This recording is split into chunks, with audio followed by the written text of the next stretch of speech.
I'm going to tell the story of the plane that went down that was badly rigged. This crew was a crew that drank together and played together a lot, and they didn't have much discipline. And the pilots drank so much that they weren't on the ball. They went on a mission, and this plane was so slow that it got to the rendezvous spot.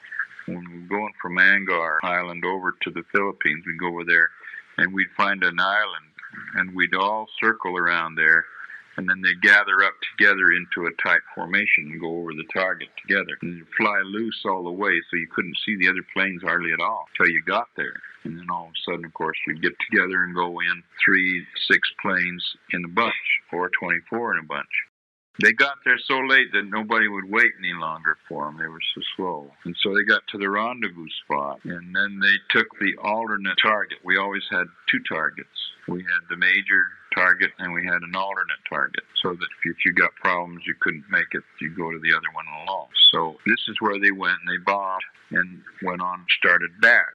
Well, they were so bad off, they didn't realize that they were running out of gas. The intercom had gone out on the plane, so the pilot sent the co-pilot back to tell the guys in the waist to bail out because they were running out of gas. Apparently, when the first inkling that the thing was out of gas, it was out of gas.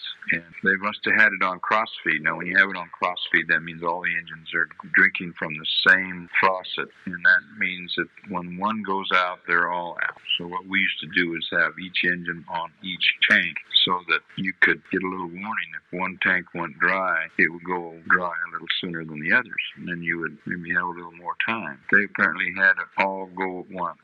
See, and the Philippine Islands, there were 7,000 Philippine Islands, and they were flying over thousands of islands. There's plenty of ways to get home if they had bailed out. But the co-pilot came back to the waist, and he told the guys to bail out. And they said, what for? They wanted a description of the thing. And he just told them to bail out and not to argue. And apparently, they were getting themselves ready to bail out. He come back to the waist, and he met the bombardier, who was an officer under him, there on the waist, on the catwalk, with the Bombay open. And the catwalk is only that wide, and on either side, there's nothing, just straight down. And you walk through with the Bombay doors. When the Bombay doors are open, you can look straight down to the ground. You can walk through, and it's just this wide. So you walk the catwalk, just like walking a plane.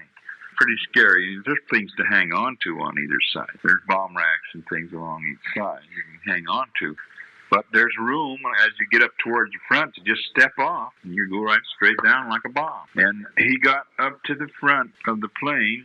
The bombardier was there, and he told the bombardier to jump. And the bombardier says, no, you go first. So the co-pilot says, well, heck with this noise. And out he went, and he pulled the chute, and he hit the water. It just opened, and he hit the water. That was how close to the ground they were. The rest of the crew never jumped. They all died. This is the story because he's the only one left. Every single one in the rest of the plane did not bail out.